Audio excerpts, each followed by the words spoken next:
저는 이번 성남 FC 건하고 대장동 건은 좀 구분해서 봐야 된다. 그런 차원에서 좀 한번 좀 기다려 봐주셨으면 좋겠습니다.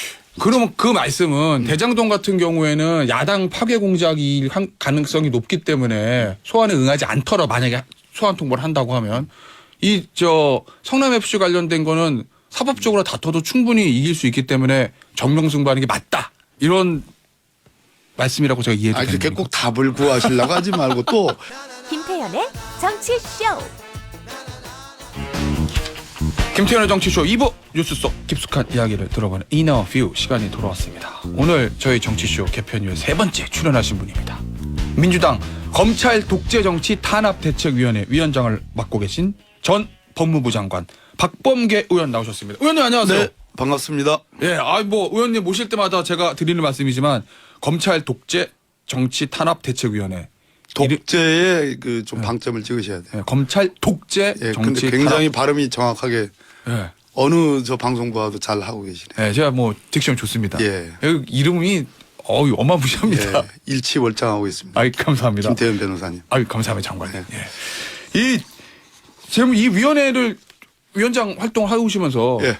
지금 역시 저 민주당 입장에서 제일 큰 게 민주당발 이 현 정부를 검찰 독재라고 공격할 때 제일 큰 게 이제 이재명 대표 관련된 거 아니겠습니까? 예, 예. 또 문재인 정부. 예, 문재인 관련된, 전 대통령, 문재인 정부와 예. 전 대통령보다 문재인 전 정부라고 보는 게 맞겠네요. 예, 정부가 예. 주요 인사들. 예, 주요 인사들 수사 말씀하시는 건데 지금 일단 닥친 게 이재명 대표 다음 주 이번 주 수요일 검찰이 소환 통보를 했고, 예. 근데 그날 광주에 일정이 미리 잡혀 있다는 거고, 예. 그러면 28일은 지금 안 나가신다는 거죠, 일단은. 그 확정된 건 없고요. 네. 오늘이 16일이니까 네. 그 변호사님 아시겠지만 그 형사 사건이라는 거는 다 촌각으로 또 그 사정이 변화될 수 있는 거고 그렇죠. 보통 일정 조율이라는 게 있는데 아주 무례하게 팩스와 전화 한 통으로 딱 나와라 이제 이렇게 한 거 아니겠어요? 제1당이고 야당의 대표인데 그런 측면에서 28일에 이제 소환 통보를 받은 건 알겠다. 예. 그렇지만 검찰이 아주 다양한 초식을 구사하고 있으니까 어떤 초식? 피고인의 피의자의 방어권의 입장에서는 저희들도 네. 거기에 맞는 적절한 방어권을 행사해야 되죠. 그래서 뭐 나간다 안 나간다 이렇게 결정하는 것이 아니라 지금 이재명 대표께서 여러 말씀들을 듣고 있습니다. 뭐 저도 많이 그 자문에 응하고 있는데 28일 뭐 나간다 안 나간다 결정할 수는 없는 것이고 그러나 우리가 사법 절차에 협조하는 것이랑 검찰 독재 일방적인 정치 탄압 정치 보복을 하는 거는 구분을 해야 되기 때문에 저는 이번 성남 FC 건하고 대장동 건은 좀 구분해서 봐야 된다. 그런 차원에서 좀 한번 좀 기다려 봐주셨으면 좋겠습니다. 대장동 건하고 성남 FC 건을 구분해서 봐야 된다는 네. 어떤 의미이십니까? 예, 역시 변호사님이라 또 그게 쏙 들어오죠. 예. 그게 궁금해서. 대장동 건은 지난 대통령 선거에서 이제 불거졌던 일이고 네.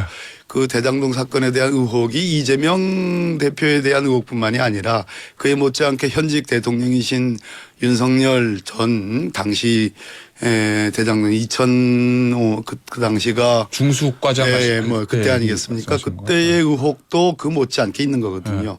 그 시드머니라고 하는 것이 부산 저축은행 1,150억인가 하는 것이 조영이라는 브로커에 의해서 그것이 이제 대출받게 된 것이 대장동 사건의 또 핵심적인 그 일이었는데 또 사법 리스크를 관리해 주는 거 이런 것에 이제 전직 특검이 거기에 연루돼 있고 김만배 씨도 등장하고 솔직히 말해서 윤석열 검사도 등장하는 거 아니겠습니까? 그러니까 절반의 의혹이 있는 건데 그 대장동 사건의 당사자들의 진술이라는 것은 다 녹취록에 기반해서 지난 그 검찰에서 현 검찰이 아닌 지난 검찰에서 기소가 됐는데 그런 것들 자기 말들을 다 뒤집고 있는 것이고 서로 말들이 서로 달라요. 그런 측면에서 저희들은 이재명 대표가 표현했듯이 야당 파괴 조작 수사다라는 것에 상당한 공감을 하고 있거든요. 그 건하고 성남 FC 건은 돈이 그렇게 해서 이제 후원금이든 홍보비든 그렇게 성남 FC라는 성남시의 공공기관에 들어간 것이 맞기 때문에 그 부분에 대해서 아마 현직 시장 군수 뭐 도지사들은 상당히 공감하는 측면이 많을 겁니다. 그래서 그런 측면은 설명할 수 있는 부분이 꽤 있다. 그렇게 해서 양쪽이 좀 구분해서 좀 봐야 된다 하는 측면이 있죠. 그러면 그 말씀은 대장동 같은 경우에는 야당 파괴 공작이 가능성이 높기 때문에 소환에 응하지 않더라 만약에 소환 통보를 한다고 하면 이 성남 FC 관련된 거는 사법적으로 다퉈도 충분히 이길 수 있기 때문에 정명승부하는 게 맞다 이런 말씀이라고 제가 이해해도 됩니까? 그렇게 꼭 답을 구하시려고 하지 말고 또 사건이 있는데 그럼 이긴다 진다 아직 결론을 낼 수 없고 저희들은 탄압을 보복을 참 어마무시하게 당하고 있기 때문에 이기고 지고 이런 것을 지금 판가름하고 뭐 이렇게 할 처지가 못 됩니다. 그래서 그렇지만 최소한의 피의자로서의 방어권은 그렇죠, 국민 여러분들께서 무슨 존중해 줘야지 그것은 뭐 방탄이니 뭐니 그렇게 비위에서 검찰의 초식에 이렇게 동의하지 않으셨으면 좋겠다. 근데 의원님 저도 변호사지만 그런 생각은 들더라고요. 그러니까 저희 같은 변호사들 하는 일반 형사 사건도 검찰이 어느 날 며칠 나오세요. 그러면 저도 저 그날 바빠서 못 가니까 날짜 바꿔주세요 이렇게 얘기를 하잖아요. 다반사지요. 네, 다반사죠. 왜냐하면 일정 다 있으니까. 그렇습니다. 피의자 일정, 변호사 일정에서 소환 일정을 조율하니까 이번 28일에 못 나가는 거는 저는 뭐 충분히 그럴 수 있다고 보는데 만약에 그게 몇 번 조율 과정에서도 계속 만약에 이재명 대표가 출석 안 하게 되면 이거는 검찰 수사를 좀 거부하는 모양새로 보여지니까 그건 혹시 부담스럽지 않으실까? 만약에 계속 거부를 하게 된다면? 거꾸로 이제 이런 질문으로 답을 드리면 대통령실 관계자가 여러 번 체포동의안을 내면 그거 피할 수 있겠느냐. 저희가 어마무시한 발언이라고 생각합니다. 어마무시한 발언이 오늘 제 입에서 많이 나오는데 아니 대통령실의 관계자가 이런 초식 제가 초식이라는 표현을 많이 씁니다. 오늘 왜 그런 거냐면 저는 검사 출신이 아니잖아요. 판사 출신이잖아요. 제가 법무부 장관 할 때 이 검사들 보면 초식이라는 표현을 많이 씁니다. 그러니까 수사라는 것은 하나의 무슨 뭐 중국의 무협지에 나오는 무슨 뭐 내공 뭐 경쟁처럼 그러는데 이재명 당대표를 정정당당하게 야당의 대표로서 또 지난 대통령 선거에서 현직 대통령과 거의 맞먹었던 그러한 득표율의 그런 존재로서 인정을 해주는 게 아니라 어떻게 하든지 뭐 괴롭히려는 그런 생각들이 다 드러나지 않습니까? 그런 측면에서 대통령실에서 여러 번에 걸쳐서 체포동의안을 낸다. 저는 이거는 법조인 출신이 아니고서는 나올 수 없는 검사 출신이 아니고서는 나올 수 없는 그런 발언이라고 보거든요. 그러니까 대통령이 의심받을 수 있어요. 이렇게 되면. 그 얘기는 검찰에서 계속 체포동의안 내면 민주당 계속 부결시키다 보면 나중에는 부담스러워질 거다. 뭐 요거를 노리는 거란 말씀이신 거죠. 그런 발언들이 나오면 그건 대통령이 하신 말씀이라는 의혹을 받을 수 있기 때문에 대통령이 지휘하는 거냐 이 수사를 이제 그런 의문을 가질 수밖에 없어요. 그래서 지금 말씀하신 것처럼 이재명 당대표께서는 저는 뭐 제가 이제 뭐 이 위원회를 맡으면서 매주 한 번씩 아주 참 많은 대화를 나눕니다. 근데 굉장히 법조인으로서의 어떤 그런 기본적인 그런 자질을 갖고 계시고 본인 사건에 대해서 너무나 잘 알고 있고 또 많은 분들의 의견을 듣고 있기 때문에 저는 뭐 적어도 28일은 뭐 나오라고 하는 날짜에 아까 말씀하셨듯이 그 뭐 흔히 이제 보통범 보통 일반 형사 사건, 일반 형사 사건에서도 이렇게 조율을 하는데 하죠. 그건 28일이야 쉽지 않겠죠. 그러나 여러 가지 사법 절차에 협조하는 거랑 사건의 본질을 구분하는 거, 피의자로서 방어권을 보장받는 거 이런 걸 다 고려해서 합리적인 결정을 내릴 거라고 생각합니다. 알겠습니다. 주말에 이런 보도가 있었어요, 의원님. 민주당에서 이재명 대표 관련 의혹 사건 수사하는 검사 16명 이름과 사진, 직책 요거 담긴 웹자보 요거를 당원 교육료로 배포했다. 이거 왜 하신 거예요? 그래서 저도 뭐 구체적인 경위는 알지 못합니다. 그러나 그것을 뭐 일일이 이렇게 건건이 다 모아서 그렇지 그거야 뭐 다 대부분 공개가 되어 있죠. 언론에도 거의 다 나 있는 것이고 검사 배치표라는 거는 전국의 변호사들 많잖아요. 저희야 알지만 뭐 다 있잖아요. 국민들이 그걸 이제 모아서 당에서 이제 홍보를 한 건데 저희들 뭐 검찰 독재 정치 탄압 입장에서는 저희들이 만든 건 아니지만 뭐 충분히 그럴 만한 이유가 있고 국민들께서 보실 때 과연 이 검찰 독재 정치 탄압을 일방적으로 진행하는 수사 검사들이 누군가에 대해서 알 권리가 저는 있다고 봅니다. 근데 이런 생각은 좀 들더라고요. 검사장 뭐 검찰총장 정도야 뭐 이름도 알고 뭐 얼굴 아는 사람도 있지만 뭐 담당 부장 이름하고 얼굴까지 국민들한테 많이 알려져 있지 않으니까 이게 혹시 야 우리 당의 대표를 수사하는 사람들이야 라고 뭔가 이 좌표 찍기 성격이 있는 거 아니냐 뭐 이렇게 국민의힘 쪽에서 얘기하던데. 그렇게 치면 좌표는 우리 여기 100대 0이잖아요. 네? 그런 측면에서 이재명 당대표와 그 주변에 대한 압수수색이라든지 혐의 네. 반대로 뭐 고발 사주권이라든지 도이치모터스 건을 설명을 하면 이따 물으시겠죠. 예, 예? 그런 아.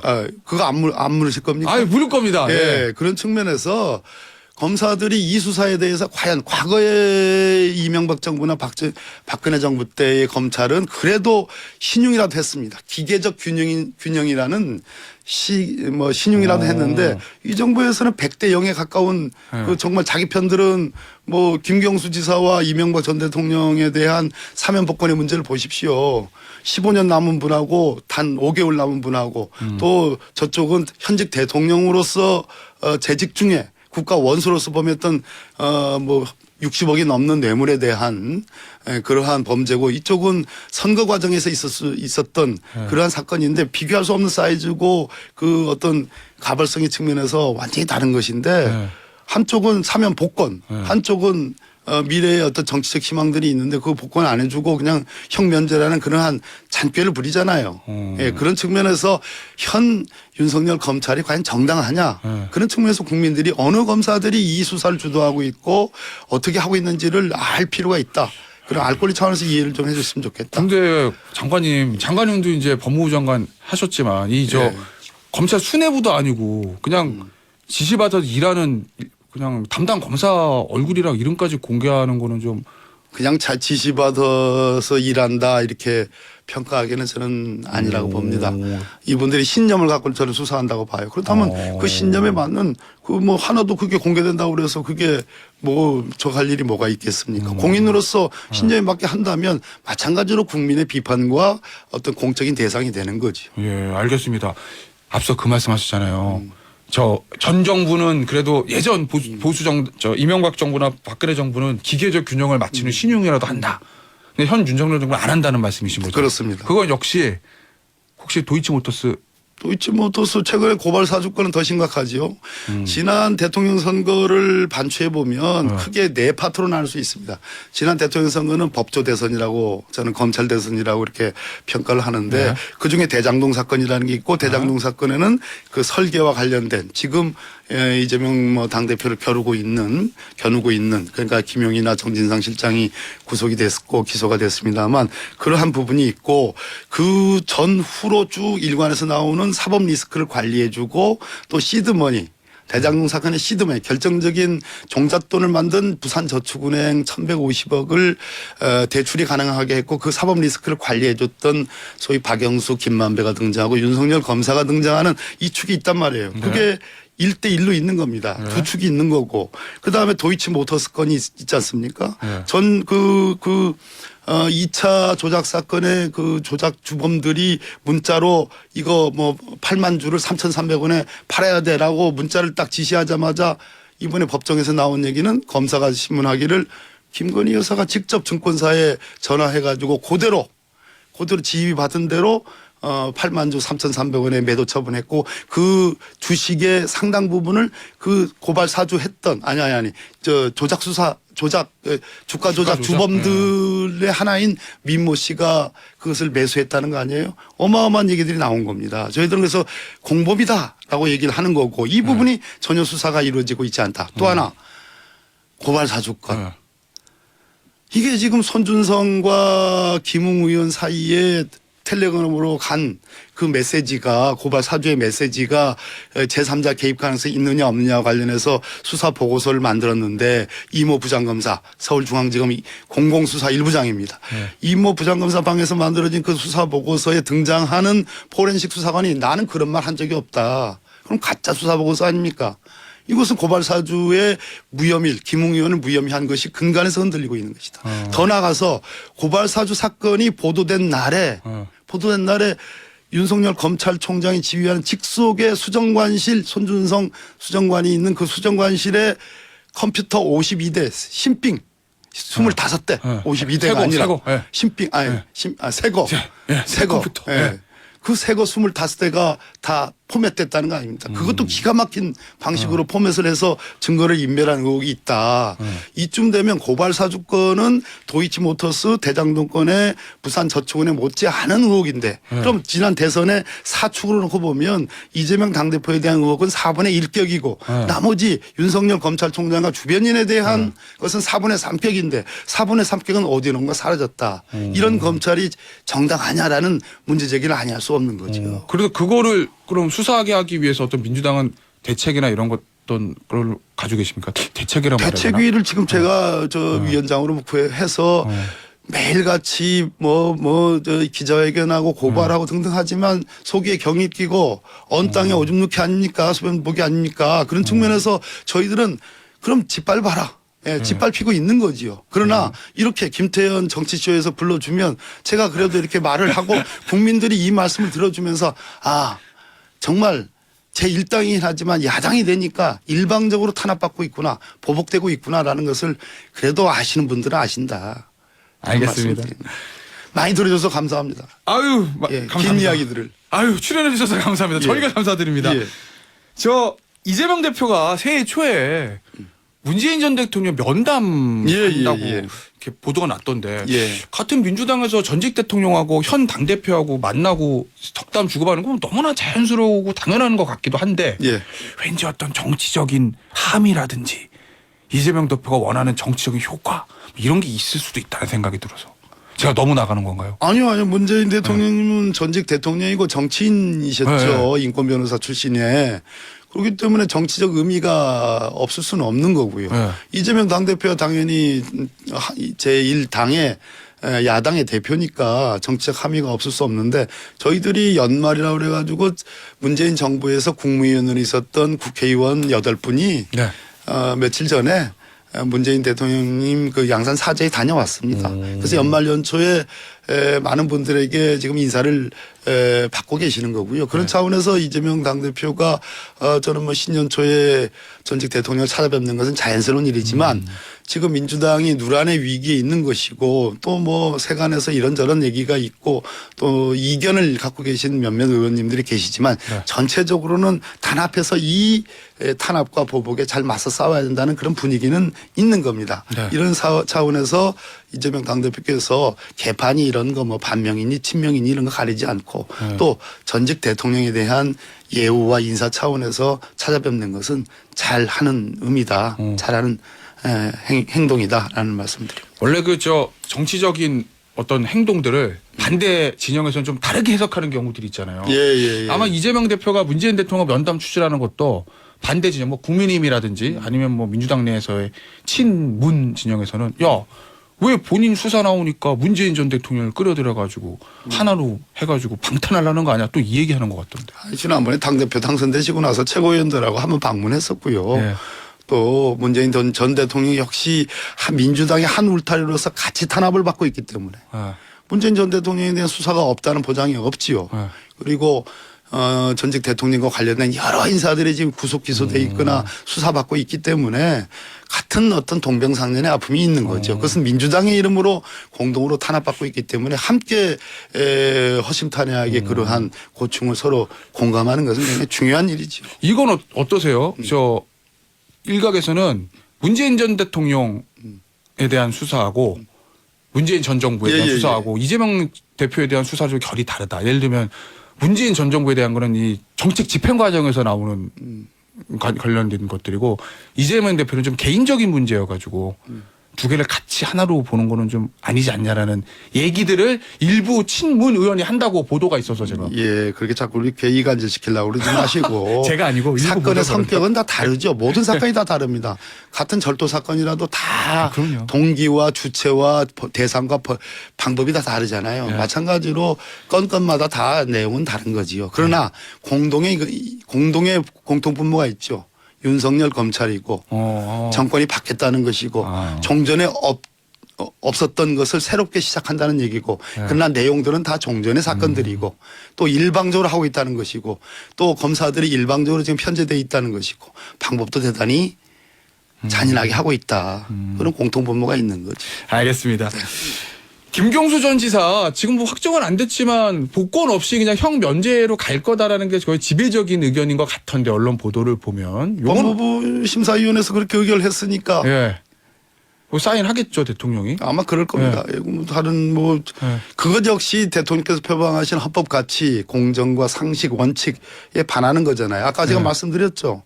15년 남은 분하고 예. 4개월 남짓 남은 분하고 또 현직 대통령으로서 저질렀던 뇌물범죄 예. 60억이 넘는 뇌물수수액입니다. 그거 다 면제되잖아요. 벌금액이. 예. 82억 원이나 되는 벌금이 면제되잖아요. 예. 그것과 징역 2년 받은 뭐 이명박 전 대통령은 징역 17년 받았습니다. 15년 남았어요. 김경수 지사 거의 다 형기 다 마감되는 그런 상황인데 그것을 끼워 넣기로 하는 것은 뭐 제가 보기에는 공정과 상식 원칙 그리고 평등이라는 헌법의 원칙이 맞지 않다. 대통령께서 올라오면서 보니까 무슨 우리의 헌법 체계가 성경에서 비롯됐다는 말씀을 거룩한 말씀을 하셨는데 어제. 예, 그렇게 하셨더라고요. 어제 네. 크리스마스였죠. 그렇다면 그 헌법 가치 이념에 충실해야 되는데 네. 공평이라는 평등이라는 그러한 공정이라는 헌법 가치를 스스로 제일 먼저 선두에 서서 어기고 있잖아요. 그러면 저 의원님 보시기에는 이명박 전 대통령을 사면해 준 게 문제라고 보신가 아니면 김경수 전 지사 사면을 해주되 복권을 안 시키고 그냥 새 정부가 들어섰으니까 15년 남은 분을 사면 복권한다고 해서 국민들이 비판은 크지만 네. 약간은 이해할 수는 있어요. 네. 그렇다면은 야당 정치인 미래가 있는 정치인에 대한 그러한 기회균등도 함께 똑같이 줘야 되는데 한 복권도 해줘야 분은 된다. 사면 복권이고 네. 한 분은 형 면제고 형 면제라는 전 그 꼼수를 그것을 법무부에서 만들어낸다는 것을 보면서 참 그럼 여러 가지 하는구나 하는 생각이 들었어요. 30초 남았습니다. 왜 그럼 복권을 안 시켜줬다고 보세요? 김경수 지사가 비교적 젊은 정치인이고 기대가 아직 있는 거 아니겠습니까? 특히 경남에서 경남지사로서 했던 그런 거와 관련해서 동정 여론도 꽤 있거든요. 그러면 내후년 총선에 무슨 영향을 미칠까 봐 하는 거 아니겠어요? 알겠습니다. 그거라고 보기 어렵죠. 알겠습니다. 아니라고 보기 어렵죠. 알겠습니다. 0519님 의원님 대전 서구 주민입니다. 멋져요. 라고 문자 주셨습니다. 아유, 네. 지금까지 민주당의 박범계 의원이었습니다. 의원님 오늘 나와주셔서 예, 감사합니다. 감사합니다.